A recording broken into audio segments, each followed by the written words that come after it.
c'est-à-dire leur conseil de bande. Vous avez beau nous dire, M. Chevrette, que ça s'est réglé là, sans violence, pour le mieux, finalement, mais il reste un arrière-goût dans la population, le fait que ça s'est fait avec du chantage. Est-ce que ça n'a pas précipité un peu... Bon, vous avez raison de dire que c'est pas la conjoncture idéale, mais on a démontré, je pense, quand même, que par le dialogue et la négociation de bonne foi, et conformément à la politique que le gouvernement s'est donnée en avril dernier dans ses relations avec les Autochtones, on peut en arriver véritablement à résoudre des problèmes concrets, mais de bonne foi, et avec les élus de leur communauté. Je suis convaincu que cet exemple sera suivi et que les conseils de bande, les chefs, comprendront que ce n'est pas dans le chantage, dans les barricades, qu'on hâte les règlements. Je pense que c'est par le développement économique, l'orientation qu'on a pris dans notre politique, et je peux vous dire qu'on a beaucoup de négociations en cours avec beaucoup de communautés. Bon. Est-ce que le gouvernement passe l'éponge sur tous les actes illégaux qui ont été posés durant cette crise-là, quand même? Parce que le simple fait d'établir un barrage, c'est illégal. Non, ça n'a pas fait l'objet d'une négociation du tout avec le chef de bande. Il ne m'a jamais demandé cela. Il y a certains dissidents qui en ont parlé dans leurs documents, mais qui n'ont jamais signé avec moi quelques documents que ce soit. Et je pense qu'il y a une erreur, là, parce que dans l'entreprise privée qui veut établir une relation a pris l'engagement de ne pas poursuivre au civil devant certains dissidents. Donc, actuellement, ça, ce n'est pas en cause du tout. Je n'ai jamais négocié ça. Est-ce que du côté de la Sûreté du Québec, il y aura des plaintes, il y aura des poursuites? Je ne peux pas, c'est M. Bélanger qui est ministre de la Sécurité publique. Je ne sais pas sur combien de dossiers ils ont enquêté, combien il y a de plaintes. Je ne suis pas en mesure personnellement, mais je peux vous dire une chose, ça n'a jamais fait l'objet d'une négociation ou d'une signature de quoi que ce soit. Alors là, vous partez pour signer cette entente? Je signerai cette entente avec le chef de bande cet après-midi. On m'a dit que tous les membres du Conseil seraient présents à cette signature au fort de l'Estigouche. Je crois que c'est à 2h à notre heure. Ben, merci beaucoup. Merci beaucoup, Bruno. Au revoir. Et tout le monde pourra donc emprunter la route 132, puisque maintenant les barricades sont levées. Dominique Carpin, parce que peut-être vous n'avez pas vu hier comment ça s'est passé, nous résume la façon dont ce démantèlement des barricades s'est effectué hier soir.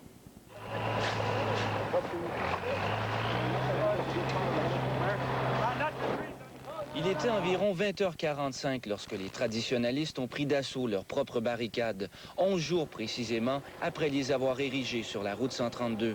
Pendant un peu plus d'une heure, les dissidents ont effacé les traces de leur siège, de façon symbolique cependant, puisque leur combat est loin d'être terminé. C'est en effet à contre-cœur que le groupe de Gary Métallique a accepté la dernière proposition du Conseil de bande, soit une allocation de 5000 mètres cubes de bois supplémentaires. Les traditionalistes espéraient beaucoup plus et comptent bien poursuivre leurs négociations avec le gouvernement.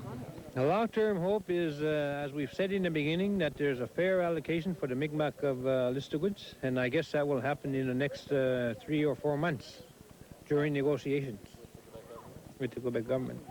Isolés et sans appui important de la communauté, les traditionalistes étaient dans une impasse. La dernière offre du Conseil de bande leur a permis de mettre fin au conflit sans trop perdre la face. You know, we're very happy about that. We're very proud of that. Yeah, no problem, buddy. Même si elles ont été démantelées, les barricades vont laisser des cicatrices profondes dans la réserve. Les rapports entre les Blancs et les Autochtones risquent aussi d'être plus tendus dans l'avenir. En d'autres mots, on vient d'appliquer un diachylon sur une plaie encore ouverte. Dominique Carpin, TVA, à Listigouche. Et à l'heure où l'on démantelait les barricades à Listigouche hier soir, le président Bill Clinton s'adressait à la nation pour peut-être le discours le plus difficile de sa carrière. C'est vrai, il venait tout juste de compléter quelques heures avant son témoignage devant le grand jury. Il a accepté d'ouvrir complètement sa vie privée devant le grand jury, à quelques exceptions près, Richard Latendresse quand même, mais il a finalement passé aux aveux. Il a passé aux aveux, il a pris 4 minutes pour le faire, Pierre. Il était installé dans la salle des cartes, là même où il a témoigné pendant 5 heures devant Kenneth Starr, le procureur indépendant.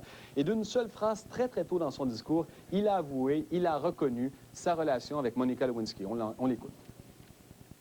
Indeed, I did have a relationship with Miss Lewinsky that was not appropriate. In fact, it was wrong. It constituted a critical lapse in judgment and a personal failure on my part for which I am solely and completely responsible. Bon, il le dit, il en prend la responsabilité, Richard, mais il veut passer à autre chose et rapidement. Oui, il en prend la responsabilité, mais il refuse d'appeler ça une relation sexuelle. Et aussi, il ne présente pas vraiment d'excuses comme telles. Il reconnaît avoir trompé sa femme et le peuple américain. Il dit le regretter profondément. Mais une fois ces aveux-là faits, il est passé à l'attaque. Il a dénoncé l'enquête de Kenneth Starr, le procureur indépendant, disant qu'il y avait des motifs politiques derrière cette enquête-là. Et il veut maintenant qu'on lui redonne sa vie privée et qu'on le laisse en paix, lui, sa femme et sa fille. Encore une fois, on l'écoute. Nothing is more important to me personally, but it is private. And I intend to reclaim my family life for my family. It's nobody's business but ours. Even presidents have private lives. Dites, il y a beaucoup de réactions ce matin, il y en avait dès hier soir aussi. Dans la population, quand même, on semble, je ne sais pas si on lui pardonne, mais à tout le moins, on semble dissocier sa vie privée de sa présidence. Déjà, il y a eu des sondages qui indiquent, en tout cas 2 sur 3, qui indiquent qu'effectivement, on lui pardonne, qu'on accepte sa version. Et surtout, là, les 3 sondages sont unanimes, on veut vraiment passer à autre chose. Quant aux réactions en général, on sait que Hillary Clinton l'a aidé à écrire son discours, sauf que, bon, le révérend Jesse Jackson a admis que lorsqu'ils sont ensemble, il y a de la tension, mais elle a toujours pour lui un amour inconditionnel, comme sa fille d'ailleurs a pour lui une véritable dévotion. Et parallèlement, il y a les démocrates qui continuent de le soutenir, genre Al Gore, le vice-président, qui s'est dit fier qu'il reconnaisse ses erreurs, alors que les républicains disent que c'est honteux et qu'il y a encore matière à destitution. Et avec nous maintenant, merci beaucoup Richard. On va aller du côté de l'analyse. Charles David, professeur en sciences politiques. Monsieur David, est-ce que ce sera suffisant finalement cet aveu de Bill Clinton? Ou est-ce qu'il a joué gros hier? Il a joué gros, mais je serais étonné que ce soit suffisant. Parce que je pense que, bon, il faut distinguer. Il y a les affaires personnelles, et ensuite il y a les affaires légales et les affaires politiques. Dans les affaires personnelles, bon, je pense qu'on s'est rendu à peu près au bout de cette histoire-là avec l'aveu d'hier soir. Mais l'aspect légal est loin d'être terminé. J'ai l'impression que les avocats vont préparer leurs armes pour la continuation du prochain round, dans lequel le procureur spécial, Kenneth Starr, va vouloir probablement démontrer, c'est ce qu'il souhaite, je crois, démontrer que le président a menti au mois de janvier. On reste encore pris avec cet aspect-là de la question légale et il va dire, au fond, qu'il y a un débat de société, même presque, qui va débuter sur le plan légal pour savoir comment on définit une relation sexuelle, étant donné que la façon dont a compris le président de ce qu'est une relation sexuelle avec Monica Lewinsky ne semble pas la même que celle qu'il admet hier soir, celle qu'il a prétendu ne pas avoir donc au mois de janvier et celle qu'il admet avoir eue hier soir. Et comment vous qualifiez toute cette opération? Ça ressemble de plus en plus à un cirque.